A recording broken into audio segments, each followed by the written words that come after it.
Alhamdulillahirabbil alamin wa sallallahu wasallam ala sayyidina Muhammadin wa ala alihi wa sahbihi ajmain.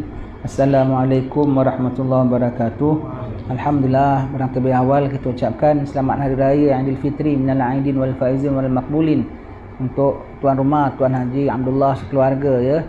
Alhamdulillah, walaupun kita sudah penghujung bulan Syawal, tapi kita masih berhimpun, masih mohon kepada Allah Ta'ala supaya Allah Ta'ala terima Ramadan kita, Allah Ta'ala terima puasa kita, Allah Ta'ala terima ibadat kita dalam bulan Ramadan. Allah ampunkan dosa kita. Semoga segala pahala-pahala yang dijanjikan Allah Ta'ala dalam bulan Ramadan, gandaan-gandaannya, karuniaan-karuniaannya, mudah-mudahan dah tercatat dalam catatan amalan kita dan tak terpadam-padam lagi sampai bila-bila, sehingga kita dapat ganjarannya apabila kita meninggal dunia nanti.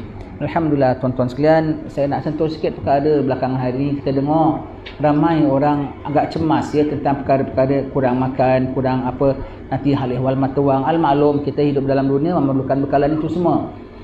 Tapi kita kena sedar bahawasanya Allah yang pentadbir segala-galanya. Allah dah tulis rezeki kita dari hari ini sampai kita mahsyar, sampai nanti berapa titik air kita dapat dalam alam barzah, dapat minum ke tak dapat minum, sampai di alam mahsyar, semuanya dah ditulis oleh Allah Ta'ala. Kita tak perlu nak risaukan sangat. Sampai nanti kita masuk syurga, berapa banyak sungai mengalir untuk kita pun dah Allah Ta'ala tuliskan. Ataupun na'udzubillah min dzalik, apabila seorang dah masuk neraka, berapa banyak sungai timah dah mengalir untuk dia pun Allah Ta'ala dah tuliskan juga semua itu ya. Serah kepada Allah Subhanahu Wa Ta'ala. Dalam kita nak menghadapi krisis ini, orang kata nak ada krisis makanan ke apa begitu begini, memang kita buat langkah-langkah kita apa yang patut, kita buat langkah yang patut. Tapi jangan lupa, kadang-kadang langkah kita patut, kadang-kadang langkah kita tak patut ya. Kita kena tengok dahulu. Kadang-kadang kita nak mengelakkan satu permasalahan, tapi kita tak tahu bahawasanya permasalahan itu sendiri anugerah Allah Ta'ala. Cuba tengok firman Allah Ta'ala, fa inna ma'al usri yusran, inna ma'al usri yusra. Dalam kepayahan itu, dengan kepayahan itu, beserta kepayahan itu ada kemudahan. Jadi kita jangan terus kalau ada kepayahan kita nak singkir kepayahan. Kita cuba tengok apa ada kemanfaatan dalam kepayahan itu dulu. Tunggu, tabah, sabar. Macam orang nak kena injection, sakit tak? Sakit, pedih, tapi tunggu, nanti sembuh, nanti sihat, nanti mati kuman badan aku, nanti aku dapat kembali kuat, kembali sihat. Sabar, tunggu, seram-seram. Dengar doktor nak injek kita saja tepis, doktor nak injek kita saja ganti dengan apa jarum yang tumpul, doktor nak injek kita saja kita lari, tak baiklah, tak sihat. Tunggu, sabar, hadapi. Jangan semua segala kepayahan kita nak tangkis, kita nak elak. Jangan begitu. Kita tunggu apa ada kebaikan di sebalik kepayahan itu. Dah Allah Ta'ala janjikan 2 kali, fa inna ma'al usri yusran, inna ma'al usri yusra. Sesungguhnya dalam kepayahan itu ada kemudahan. Dalam kepayahan itu ada kemudahan. Allah Ta'ala sebut, bukan sesudah tau, bukan ba'da usri yusra tau, bersertanya. Jadi kalau kau buang kepayahan itu, kau buang bersertanya. Kalau kau buang kepayahan itu, kau buang injection itu, kau buang obatnya.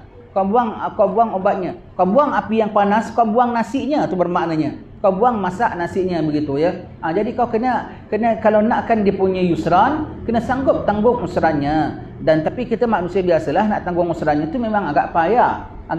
Kita kadang tak kuat. Kembali balik kepada Allah Subhanahu Wa Ta'ala. Allah Ta'ala sebut, wa may yattaqillah. Orang Melayu tak tinggal ayat ini, namanya ayat 1000 dinar ya. Sampai kita tulis dekat dinding, wa may yattaqillah yaj'al lahu makhraja. Siapa bertakwa kepada Allah, Allah jadikan dia jalan keluar. Wa may yattaqillah yaj'al lahu makhraja wa yarzuquhu min haitsu la yahtasib. Wa may yatawakkal 'ala Allah fa huwa hasbuh. Ya. Siapa bertakwa kepada Allah, Allah jadikan dia jalan keluar dan beri dia rezeki daripada jalan yang dia tak tahu. Pada dia nak makan mesti ada nasi, mesti ada beras. Nak beras mesti ada duit, mesti ada ini. Itu jalan yang kau rasa jalan itu. Tapi Allah Ta'ala tak kurang jalan nak beri kita macam-macam benda. Tak ini, itu, tak itu, ini. Allah Ta'ala macam-macam. Macam-macam Allah Ta'ala beri, tak kurang jalan, tak kurang benda. Allah Ta'ala beri kita rezeki. Macam-macam jalan. Serah kepada Allah Ta'ala. Nombor 1, takwalah kepada Allah. Saya seru diri saya sendiri dan kepada saudara-saudara sekalian yang saya kasihi, supaya kita taubat pada Allah Ta'ala. Kita bertakwa kepada Allah Ta'ala. Kembali bertakwa. Kalau kita bertakwa kepada Allah Ta'ala, Allah berikan kita jalan keluar. Tak boleh tidak. Itu janji Allah. Jangan kau tak percaya janji Allah. Ya, sehingga ulama mengatakan kalau sampai 7 petala langit nampak bumi sekali. Habib Umar selalu sebut begini ya. Habib Abdullah Jufri pun dulu cakap begini ya. Mereka tahu semua cerita kisah segala tafsir ayat ni. Ulama mengatakan ya, kalau sampai 7 petala langit nampak bumi, Kau taruhlah kalau gempa, bangunan empat, jangan kata bangunan runtuh, 7 petala langit runtuh sekalipun, orang bertakwa boleh keluar. Kenapa? Janji Allah Ta'ala. Kau peganglah, kau pegang betul-betul. Kau pegang betul-betul. Allah dah bilang, wa may yattaqillah yaj'al lahu makhraja. Siapa bertakwa kepada Allah Ta'ala, nescaya. Ayat itu mengandungi makna nescaya, maknanya pasti ya. Daripada Allah Ta'ala, Allah kasih dia jalan keluar, jalan keluar. Kau buat kau punya kerja. Kerja kau takwa kepada Allah. Allah buat maha suci dengan kekayaannya, dengan kehebatannya, dengan mudah baginya segala-gala, berikan kau jalan keluarnya. Kau buat kerja kau takwa kepada Allah, Allah buat kerja dia, iaitu berikan kau jalan keluar. Sudah. Jalan keluar kau tu daripadanya, ya, jalan keluar kau tu padanya. Takwa kepada Allah Ta'ala. Takwa kepada Allah Ta'ala tak nak. Maksiat masih hendak juga. Foya-foya masih hendak juga. Hasad dengki masih sama dengan kita. Temahak orang masih ada sama kita. Allah, tapi kemudian kita nak jalan keluar. Macam mana kita membuntukan sendiri sistem kehidupan kita, kemudian kita nak cari jalan keluar daripada Allah Subhanahu Wa Ta'ala. Takwa kepada Allah Subhanahu Wa Ta'ala. Dan jangan tinggal zikir, tuan-tuan sekalian. Daripada zaman sebelum PKP, pada PKP, lepas PKP, zikir. Ala bizikrillah tatmainnul qulub, adalah dengan berzikir kepada Allah Ta'ala, jiwa dan hati akan menjadi tenang, Kalau tenang, nanti Allah Ta'ala tunjukkan kita macam-macam jalan, ya. Allah Ta'ala tunjukkan kita macam-macam jalan. Kadang-kadang bukan kita perlu nampak ada satu-satu permasalahan, bukan kita tak nak untuk menghindarkan permasalahan itu. Namun kadang-kadang kita kena hidup dengan permasalahan itu.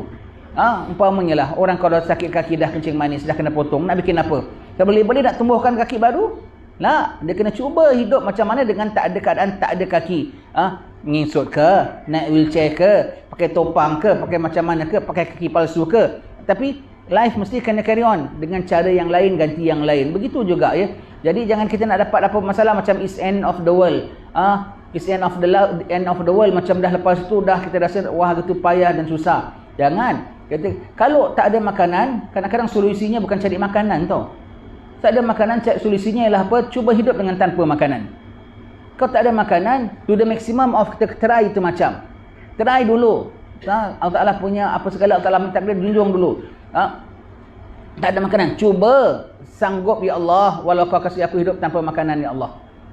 Tanpa makanan. Kemudian cuba, kalau nanti Allah Ta'ala akan longgarkan. Kalau kita sanggup, ya, apa dari pihak kita sanggup maksimum, Allah Ta'ala akan ambil sedikit saja tau.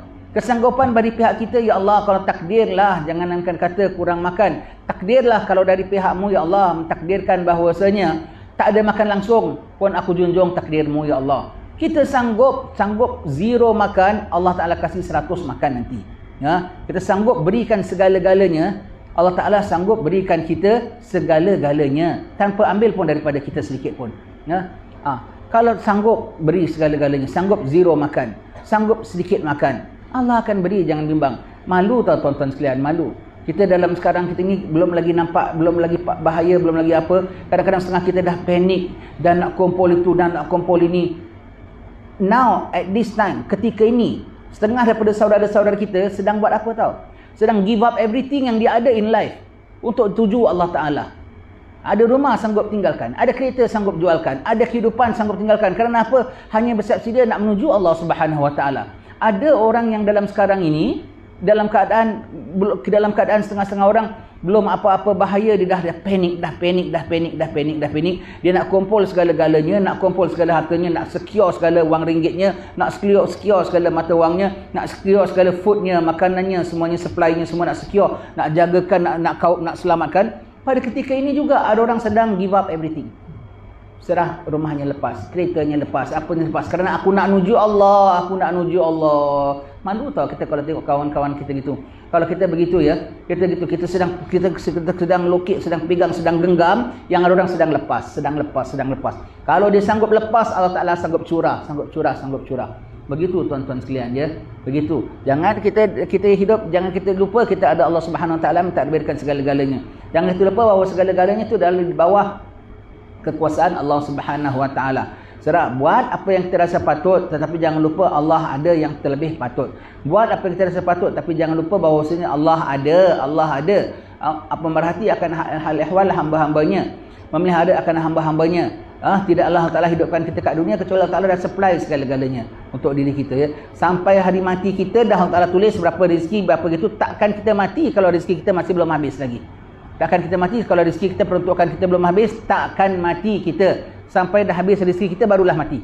Jangan bimbang, ya. Yang menjaga rezeki kita Allah Subhanahu Wa Taala. Mana orang boleh bilang makanan kita banyak ke kurang? Dia tahu ke makanan diri sendiri? Dia tak tahu makan banyak ke kurang ke. Tapi kita jangan termahak lah. Kita nak hari-hari kurang pasal tak dapat mi goreng, tak dapat burger, tak dapat rojak, tak dapat ini. Itu kau bertermahak tu lain cerita lah. Itu kau termahak tu lain cerita, ya. Kita kena berpada semua tu. Jadi kita serah kepada Allah Ta'ala Maha Agung, Maha Kaya. Kita macam jangan terlampau macam tak boleh kurang sikit. Istilahnya orang bilang macam tak boleh dicuit sikit. Wah, mesti nak kena secukup-cukupnya. Jangan begitu, ya. Kita katakan tadi, dalam kita nak secure itu, nak secure ini, ada hamba-hamba Allah Ta'ala ketika ini sedang give up their life for the sake of Allah Subhanahu Wa Ta'ala, dan sedang give everything for the sake of Allah Subhanahu Wa Ta'ala. Kita pula tengah nak try cope everything for our own comfort. Malu kita dengan saudara-saudara kita yang begitu. Malu sekali. Dan malu dengan Rabbul Alamin. Ada hamba-hambanya Allah Ta'ala sedang suka gembira tengok hamba-hambanya dinazarah oleh Allah Subhanahu Wa Ta'ala sedang sanggup memberi kerana Allah Ta'ala. At the same time Allah Ta'ala pandang kita sedang tak pandang Allah, sedang kaup. Malu tak agaknya tuan-tuan sekalian? Malu. Allah Ta'ala memerhati hal ehwal hamba-hambanya. Kita diperhati oleh Allah Subhanahu Wa Ta'ala. Malu dengan saudara kita dah tentu, malu dengan Allah Subhanahu Wa Ta'ala yang ampunya tadbir lagi, ya. Maha suci Allah Subhanahu Wa Ta'ala.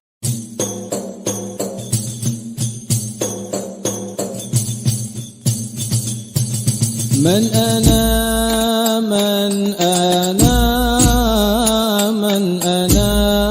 laulakum kaifama hubbukum kaifama أهواكم من أنا